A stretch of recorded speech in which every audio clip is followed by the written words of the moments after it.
Hey everyone, welcome back to Ontario Gardening. So today we are starting our Promised Bread series video. So we are starting off with just a plain white sandwich bread, and we are doing this in the mixer. So in order to knead it, you can knead it by hand, but it's going to take you forever. Next week, I'm going to post a video of a white sandwich bread where if you don't have a mixer, you can literally just use your hands. It's a no knead bread whatsoever. The difference between this bread and that bread is this bread, once it's kneaded, it only takes an hour or two to proof, whereas that one pretty much takes all day. So that is the difference in a no knead and a knead bread is proof time. So this is a quick and easy bread.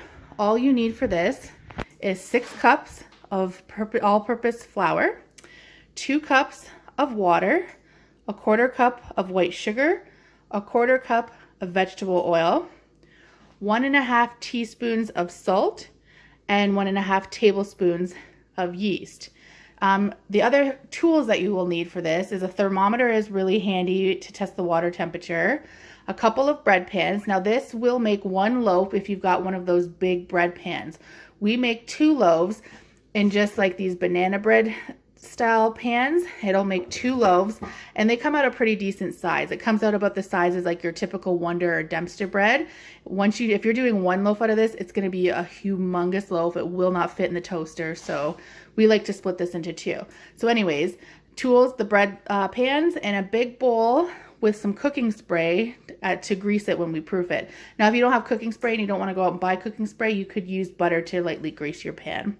Another thing you'll need is a damp towel to put over top while you're proofing. We personally use saran wrap. I don't love using saran wrap, but we have dogs, long-haired dogs, and a wet damp towel is just going to attract dog hair to that. So no matter how much you clean, if you have a dog, you know. And a mixer. So that's what you need to get started. Let's get this going. The first thing that you're going to do is you're going to take your 2 cups of water and you want to get it to about 110 degrees Celsius. That's going to activate your yeast. And that's where I said not Celsius, you want to do Fahrenheit.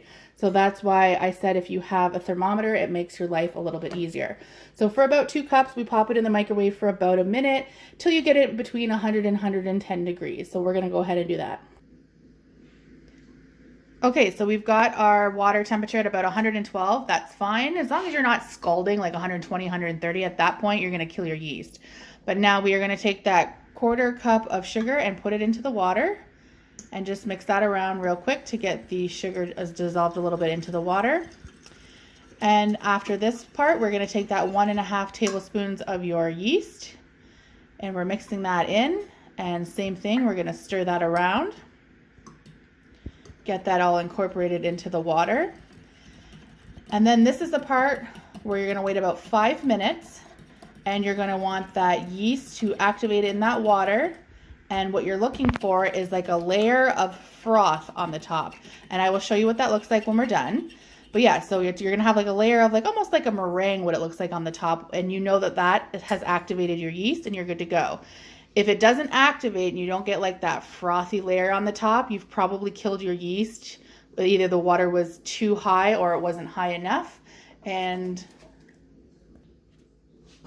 so it's been about a minute so far, and as you can see, like it's starting to froth up. So yeah, we're looking for that froth. So we'll let this sit for another couple minutes and then we will start the bread process. In the meantime, while I'm waiting for that to finish, we can get our bowl ready here. Like I said, spray that with a cooking spray, or you can use butter and just make sure it's nice and coated so that the dough doesn't stick to the bowl. We'll set that off to the side. And to the mixing bowl, now don't forget you're going to want your kneading attachment on your mixer. To your mixing bowl, you're going to add that 1½ teaspoons of salt and your 1/4 cup of vegetable oil.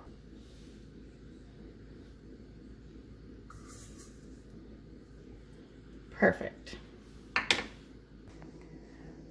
Okay, so our yeast mixture is done. So as you can see, it has like kind of separated and it's got like this frothy layer on the top. You know you're good to go at this point. So we are going to add that to our mixer, and at this point we are going to start adding our flour.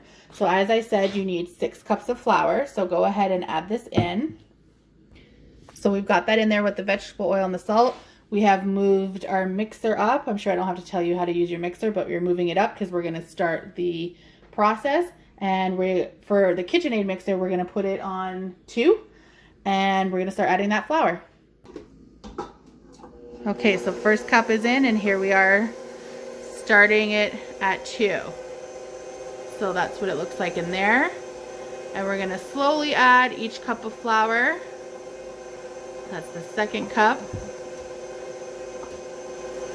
Until it keeps incorporating and it starts to make a dough. So you'll notice your flour might build up on the sides a little bit, but as you continue to add it, it's going to grab it from the sides. So in here we have cup 5. So we're gonna hold off on the 6th cup of flour because we kind of want to see where this is gonna go. If your dough is getting too dry, you want to add a little bit of water. If it's too wet, you're gonna add flour as it goes. So here we are. As you can see, it's pulling away from the sides. This is good. We're gonna add a little bit more of that 6th cup, about half of the cup. See where that takes us.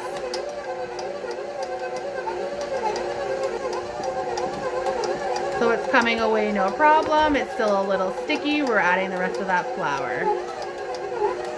And now we're gonna continue to let it knead. We're gonna do that for about 5 minutes.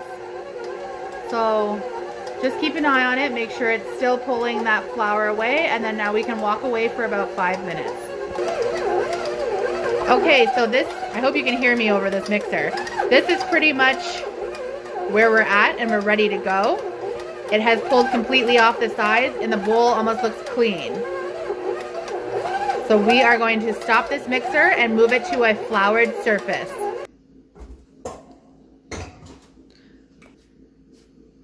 Okay, so we've moved it to a floured surface, and you're just gonna knead it a little bit with your hands. Now I just wanna mention at this step, to mind why the bread all of a sudden has like these little dots in it. Yours isn't gonna look like that, yours is gonna be white. We just added some herbs and some spices and stuff to make like a herb bread, but this is a white bread, don't you worry.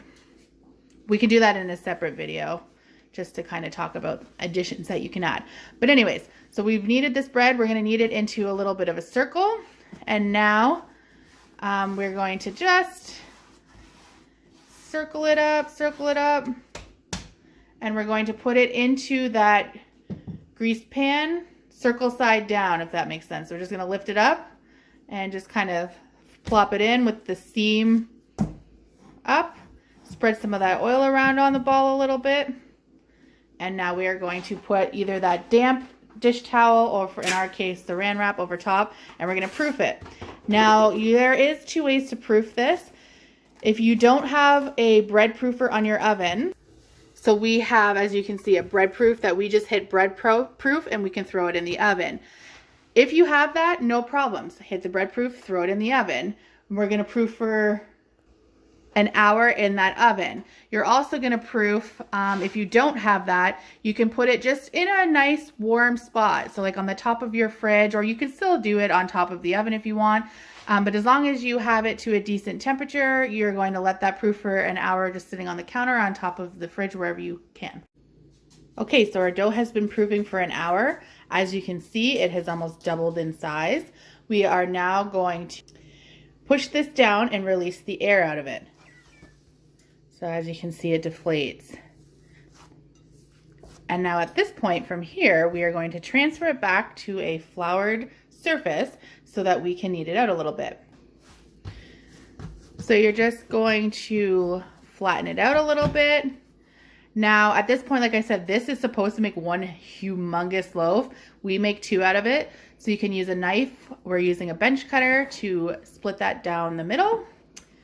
And now at this point, you're going to take each half and we're going to get them ready for our greased baking loaf. So again, using butter or even simpler, just a cooking spray, grease those pans down, set them off to the side.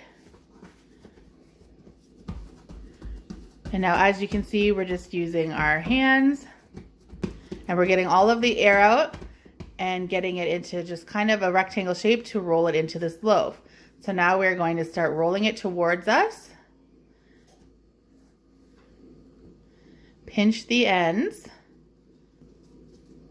Pinch it all the way through, closing off that gap. Pinching the ends. And now we've kind of made it look almost like a sub bun, I guess. But you are just making it into a little loaf here. Now you'll have the seam on the bottom. We are putting it seam down into our loaf pan. Pressing it down just to make sure it's nice in the bottom there. And so that pan is filled out. That looks a little bit more tedious than it actually was. We'll show you one more time just with the other one. So again, you're laying it out, making sure that air is out until you've got your kind of rectangle type shape here. And then we are going to roll it towards us until you've got that loggy shape. Have your seam up. And then we're closing off the seam, pinching the end, folding it all, pinch, pinch, pinch, pinch and fold the ends again. And then just kind of bringing it in to make a smaller loaf shape so that it fits nicely in your greased pan. Putting it in and pushing it down to fill it out. Now, after we've done this, we are going to cover that again with saran wrap or your damp towel, and we're going to proof for 20 more minutes. So whether we do that in the bread oven or you're doing that on the counter, you're just looking for it to double in size. So we're going to go ahead, cover those up and proof for 20 minutes. Okay, we have our bread. It has doubled in size for our proofing. We are going to preheat our oven to 350 degrees, and then we are going to throw these 2 loaves into that oven for half an hour. So go ahead and throw those in the oven. All right, and setting that timer for half an hour. And we will be back and get this bread out. So it has cooled. We have taken it out of the pans, let them cool. We've got this fancy dancy little bread cutter for Christmas that we're just trying out. But here is what the bread looks like. So once you've cut it, it is literally sandwich bread. Again, don't mind the specks in here because you're just going to be just completely white. But it's the perfect slice of sandwich bread. It's got that perfect texture, that sponge. And for reference, this is what it looks like when it comes out of the pan here. So there you are here.